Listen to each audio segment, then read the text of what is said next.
What's going on, everyone? Hunter Dole here from Philly Insider. Was not expecting to do a live this early in the morning.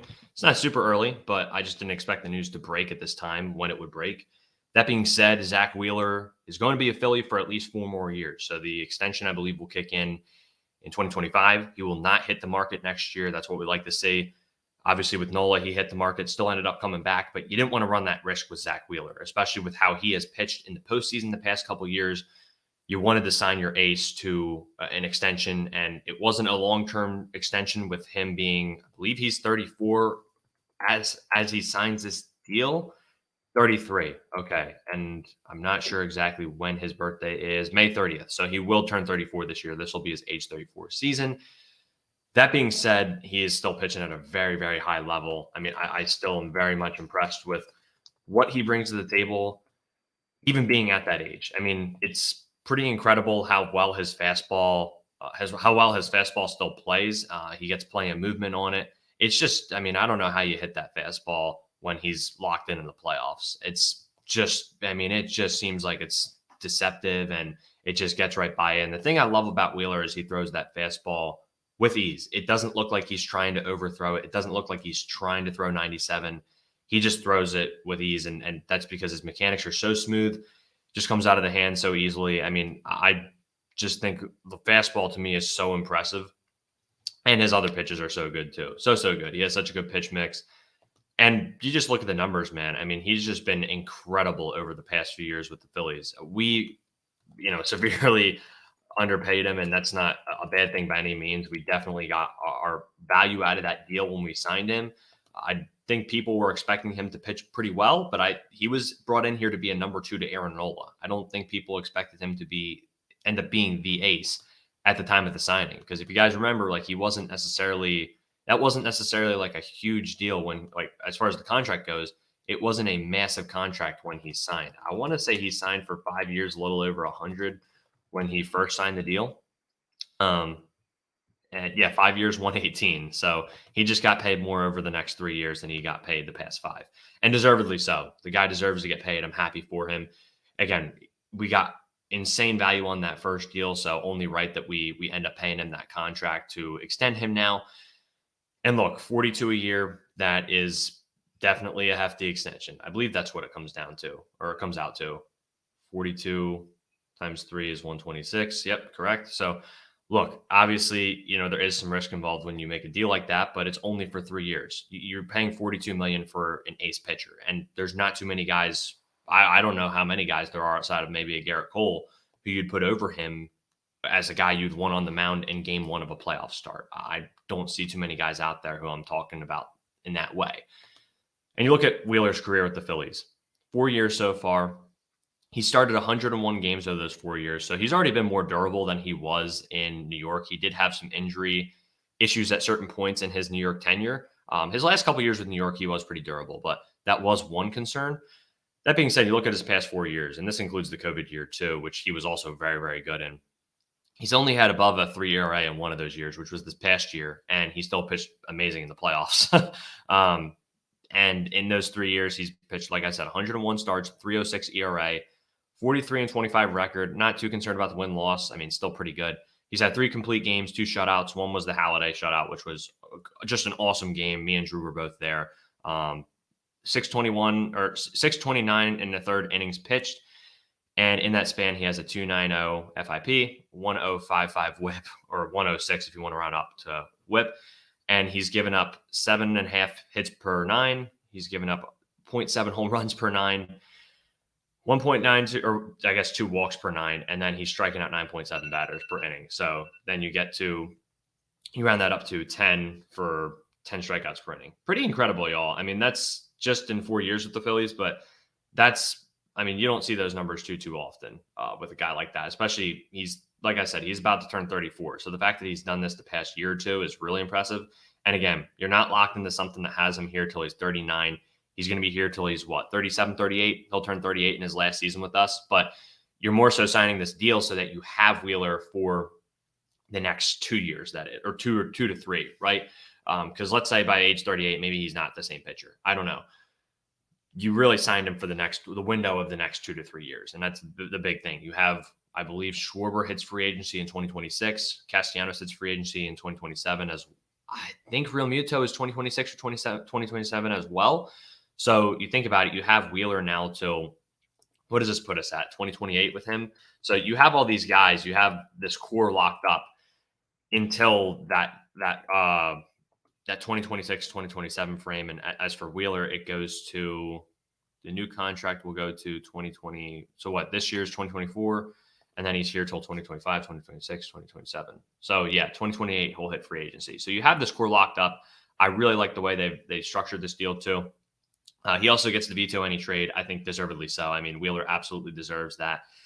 Again, like we've talked about, he was very much underpaid just because at the time of his last signing, he wasn't pitching the way he is right now. He's still pitching well, but man, he deservedly so he got paid, and I'm very, very glad to see him back here. So yeah, he's just been so dominant, and I want to look at his playoff stats too with us. And again, we could look at the advanced stats all day long. I think anything with Wheeler that you look at, it's just like, wow, how is he doing what he's doing day in and day out? And you go to his postseason stats here with the Phillies. He's actually only pitched with the Phillies in the postseason. He never pitched in the postseason with the Mets. So he's pitched in 7 series overall, two postseasons. He did pitch out of the pen unfortunately, in that game 7 this past year, but he pitched great in that scenario as well. 10 games started, 11 games pitched, 63 1/3 innings. And he's 4-3 in those outings. He has caught some tough breaks, but even in his losses, I think he's pitched pretty well. It's just the offense hasn't been there. I mean, I can't remember a bad postseason start Wheeler's had, to be honest, outside of the World Series one maybe. And he bounced back and pitched amazing in Game 6 of that World Series.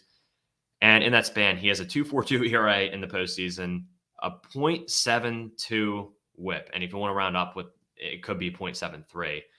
He's given up again 0.7 home runs per 9, 5 hits per 9. 1.4 walks per 9, and again, 9.7 strikeouts per 9. So some of those are similar to his regular season numbers with the Phillies, but wow. I mean, that's incredible. Again, not too many guys who can do that in the regular season and in the playoffs. So again, you paid Nola because of the way he has pitched at times. He has had his ups and downs, but because he adjusted the pitch clock, and you paid him also because of his postseason performance over the past 2 years. He's had a couple rough starts in the postseason, but for the most part, his postseason clinching starts and his postseason starts, his starts in the postseason have all been very, very productive and have given us a chance to win in almost every game he's pitched in. So with Wheeler, I mean, he's just been another level of dominance. He has been that bona fide ace. I love it. I love it. So we got some people in the chat here. I'm going to get to some of these comments. I appreciate you guys tuning in. Keep commenting. Comment any questions y'all got. Anything you got for me, I'm here to answer it for a little bit. So I appreciate you guys tuning in. And we got DJ in here. He says, now sign Snell. I wouldn't get your hopes up about that. The Phillies are going to have to give up a draft pick, I believe, if they sign him. And a short-term deal, I wouldn't be completely opposed, I guess, but I just don't see the Phillies paying that, especially on top of the Wheeler extension now. But I know the Wheeler extension kicks in next year, but I think if the Phillies did it, it'd have to be like an one side has an opt-out, something of that nature, right? So I just don't know if I don't see that as very feasible. If they moved off of Walker, I could see it, but I don't see that happening anytime soon, to be quite honest. So I don't really see a Snell deal coming anytime soon. Let's go Wheels. Drew, welcome in. Glad to see you in here, brother. I wish you could be on, but I know you're busy right now. And like you said, wish you could be on this one too. You're working. We'll get you on. We'll get you on in the next few days, Drew, and we'll talk. We'll do a little podcast, talk about your thoughts on it for sure. But definitely missing you on this one, Drew. The original deal was a massive risk for us, Drew says, but I think he appreciated the opportunity, and that's why he was willing not to test the market. Yes, absolutely, Drew. And I think he likes it here. I think this has become home for him.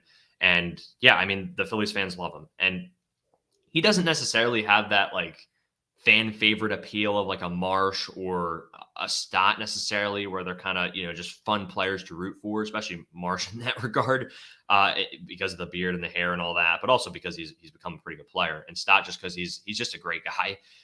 Wheeler, you don't see too much emotion from him, to be honest, but that's what you want from your ace pitcher. You want a guy who's just going to be a stone cold killer out there and who's just going to be straight faced, serious. And we've seen him smile a few times, right? I'm not saying that Wheeler shows no emotion, but on the mound, he stays locked in, man. You really don't see much emotion from him. Nola, you see it every so often, not too often, but I love that about Nola or about Wheels. And I think that's why you love him, is because he just goes out there and he goes to work and it's just pure dominance and pure excellence. So I think, like you said, he didn't want to test the open market. It's a massive risk.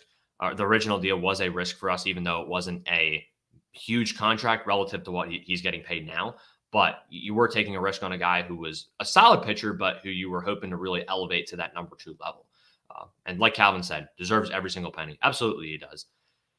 Good move. The kids should be ready in 2 to 3 years. Yeah, absolutely, David. And you have, like you said, you have Painter and Abel. You could see Abel at some point this year, depending on injuries, depending on how he pitches too. We'll see. I mean, Griff is kind of still up in the air. I think his mechanics look much better. It was huge to see how well he looked the other day. We'll see how he does over the full course of the year. Don't know if he'll be quite ready this year yet, but Painter will be ready next year too. And look, you're gonna be able to fit those pieces in as well. I mean, even if Wheeler is still here and those guys are pitching well enough, you will find room for them. And if there's not room for them, I'm sure there will be a valuable trade available. I'm not saying we should trade them, but you never know. A good trade could come along that might involve. I'm not saying Painter. Painter will not get traded. I think Abel, very low chance he gets traded. But McGarry, we will see. Maybe they sell high on him at some point. I don't know. Point being, though, like you said, David, those guys are going to be ready. And you're going to have other guys moving out, too. I mean, Taiwan, I believe it's a 4-year contract. So he's entering year 2 this year.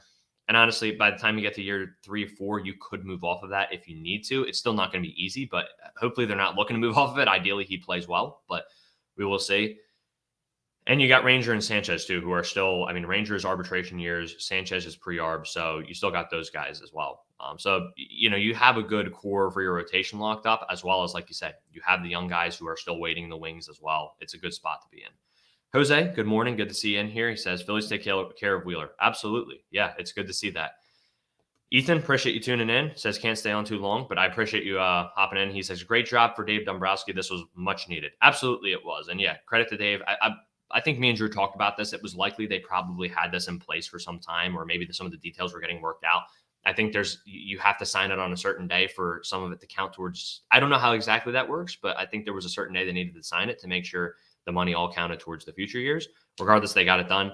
Glad it is done. Glad they didn't go into free agency or go into the season with this question mark and then go into free agency with this question mark. So I'm very, very glad that he is back this year. And for beyond. Drew says, I don't know where we're going to put Painter Abel when they're ready for the majors because our entire rotation is under contract till 2027. Yeah, like I said, like I was just kind of talking about, I think they can fit those puzzle pieces in when the time comes. And again, there's going to be injuries and stuff that happens too. But yeah, there are guys under contract. It definitely makes it a little more interesting. I think if you can move off of that Taiwan contract, that would be nice. But again, depends on how Taiwan pitches, because if he does pitch well, maybe you don't want to move off of it. But maybe you also want to sell high if he does. So we'll see. I mean, that's a bridge we'll cross when we get there. You have another year without Painter. So that's one problem avoided. And I also think with this year, look, there's going to be an injury or something probably that happens at some point. Maybe you want to go 6-man at some point. And I think there will be a spot for Abel at this point this year. McGarry, I think, will probably need another full year in the minors. We'll see how well he pitches. I think the mechanics look better, like I said, but I think you have a little bit of time with him too. So you'll figure it out as you go as well. Martian, welcome in. Says, let's go. Good to see you in here. David says, hot dogs promo from 1 to 250. After this, 350. Yeah, BOGO deal. We were talking about that the other day on our full live stream podcast. So that was definitely interesting.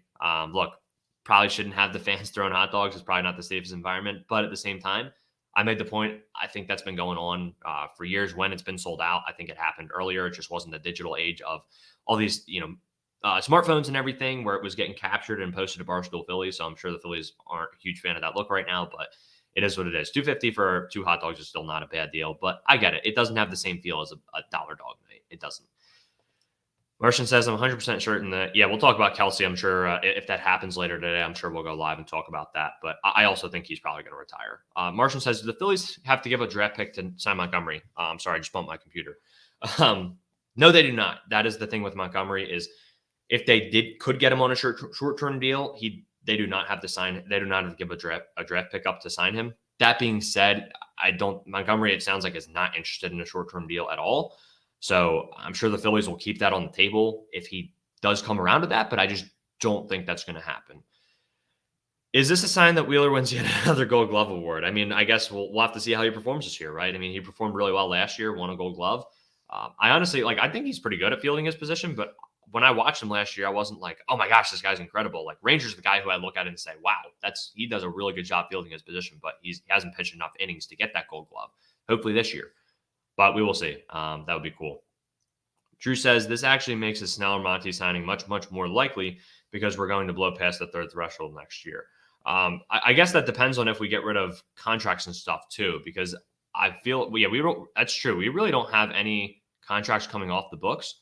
So I guess that is correct in that regard. But I do wonder if we move off of any to get under that third threshold for next year. But point being, we still avoided it for this year's. So that is nice. But I still wonder like if one of those guys wants to take, I think the Phillies still would rather do a short-term deal with one of them.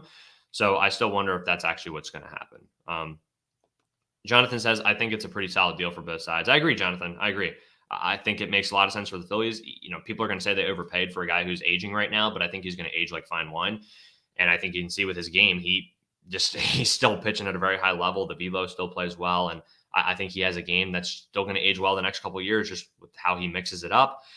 He keeps guys off balance, still gets very good movement on all his pitches. And again, like I said, he's not overthrowing or anything. His mechanics are so smooth to where it looks like it's free and easy. And it doesn't look like he's trying to throw 97. It looks like it's just all from the lower half. And I think when you have a guy who has such sound mechanics like that, then yeah, you're going to pitch pretty well into your later years. So I still feel pretty good about this deal for the Phillies and also for Wheeler. Look, this is a great deal. You didn't get paid as well as you are now. Your first contract, still got a pretty good contract the first time. But again, you're now getting what you probably deserve to get paid after proving that you were an ace right away in that contract. I mean, yeah, people maybe thought after the COVID year we would see a full season of Wheeler and we wanted to see what would happen. And he proved himself the past 3 seasons. So, and in the playoffs the past 2 years too.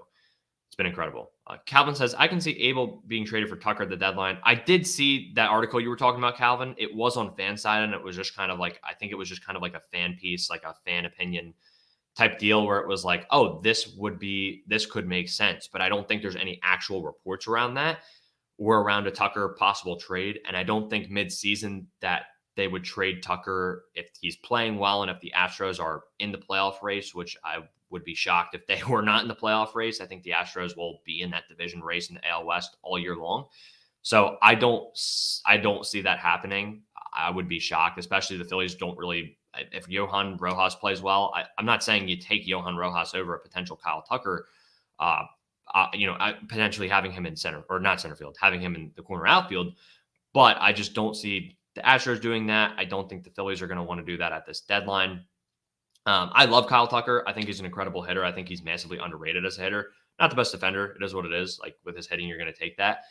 And look, if Johan doesn't play well and Kyle Tucker did become available, sure. I mean, that would be awesome because then you have Marsh in center field, Tucker in left, or one of him and Castellanos in the corners. I don't know which corner they would want to play each guy in, but probably keep Castellanos in right, I would guess. But I haven't checked on how Tucker is in left. Point being, I don't think that's actually going to happen. And again, like I said, I would be shocked if the Astros actually did make that deal. And no worries, Calvin. It says, sorry for stirring the pot about potential trade. Got a random text from my uncle about it. All good. I know. I sometimes there's so much links like that popping around Facebook and all that. And it's like, sometimes it's hard to tell what's true or not. But yeah, just for context, I used to write for Fansided. So, and I loved my time there. It was fun. Just don't have time for it anymore. But yeah, like I've also seen like coworkers and stuff do opinion pieces like that where it's trades and then people will be like, I wonder if we could get this player. And it's like, well, that's just kind of fan speculation. It could maybe a report comes out at some point about it. But yeah, just to clarify on that. Calvin says Wheeler is also an actual pitcher. He doesn't rely on only on velo. Yeah, exactly, Calvin. That's exactly what I'm saying. He spots and will continue to spot. Yeah. And I think his command is still very good. He gets the baseball where he wants it to go. And I think he gets good movement on his pitches as well. So I'm not really concerned about him going into the latter half of his career. Christopher O'Donnell says, welcome in, Chris. Good to see you here. Abel should get an opportunity to get some MLB innings. Yeah, I think so too.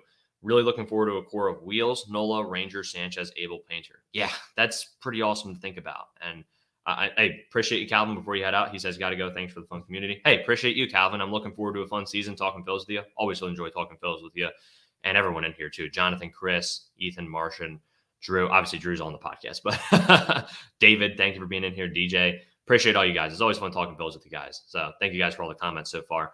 But yeah, I think this is a really good comment, Chris. Like, I'm really excited about this potential core. We have a core of young guys who are really, really exciting.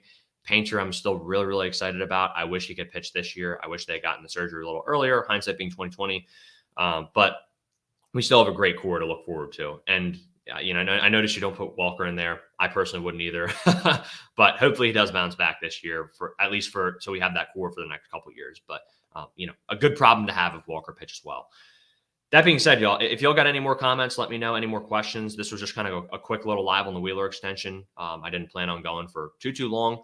But yeah, thank you guys for turning out. I know it's 10 in the morning, not super, super early, but I know people got things to do on Monday at 10 a.m. People got work and stuff, obviously. So I appreciate y'all for tuning in and talking some Wheeler contract with me. And I'm really excited, y'all, just to wrap up here.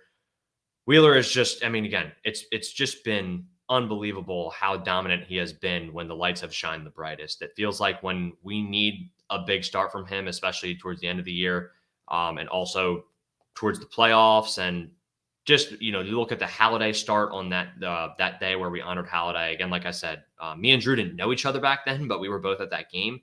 And just a day full of emotions too, with the Halladay retirement ceremony and just honoring him, man. Just really sad, but also a really special day too. And a day that rightfully ended with Phillies fans elated and with joy. And Wheeler stepped up on that day and just pitched an absolute gem.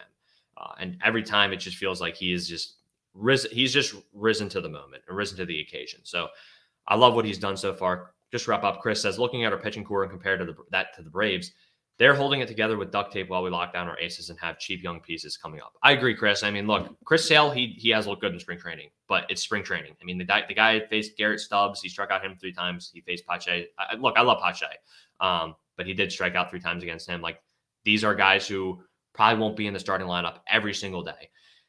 And we're going to see. I think Chris Sale's been a dominant pitcher over his career, but we're going to see how he does in the regular season. Even outside of that, though, you have him and Strider, which is a good 1-2 punch. And I believe they still have, who's the other guy? I always forget who it is. I think is it still Morton who they have over there, who is still pitching incredible at 40 years old? Max Fried. I forgot about Max Fried too. Yeah, he's also very good, obviously. But we have beat him in the playoffs a couple times. They have Morton. But look, like that's their 4 guys. If any of them go down, they're in a tough situation. And I believe Reynaldo Lopez, who was a reliever, is going to end up being their number 5 this year. If that's wrong, correct me, but I believe that's the case. That being said, they have guys like Elder and Smith-Shawver, but those aren't guys you're really shaking in your boots about when you go into a playoff game. Maybe they get better. I don't know, but I think, like you said, Chris, I like our young pieces a lot. And I think also Drew tweeted this out too. I think it was on the podcast Twitter account. He says, let this be your daily reminder that the Mets didn't even offer Wheeler a contract when he hit free agency. Yeah, shout out to Mets. Appreciate you guys for letting us have Wheeler and for letting him come over to Philadelphia. Wow, that was a major mistake by them after they had that core together. They had those guys together for, so many years. Not so many years, but just they had that core together for a few years. And Wheeler wasn't really, I don't want to say it was an afterthought, but he wasn't one of those like top guys out of Harvey, Syndergaard, all those guys they had, right? I'm trying to think of who their World Series rotation even was. But point being, definitely a whiff by them not to wrap him up, but also maybe he wouldn't have reached the potential he's at now with DeGrom. How could I forget DeGrom? DeGrom and Matz too. Matz was the one I was really forgetting. But imagine how his career might be if he did re-sign with the Mets, and maybe he doesn't get the same pitching development he had here. I don't know. Maybe it was just bound to happen regardless of where he went. But that being said, y'all, I've been going for 25 minutes here. Thank you guys for tuning in. I appreciate it. And for talking some Wheeler extension. I'm so excited to have him back. It's awesome. I'm really glad that the Phillies and Zack Wheeler got this deal done. It's going to be really fun to watch him the next couple of years. It was much deserved, much needed. Great deal for both sides, in my opinion. I think he's going to age like fine wine, as I said earlier. And yeah, I'm looking forward to it. So thank you guys for watching. I appreciate it. God bless y'all. Go Phils. We'll see you guys later this week talking to Phils. Peace.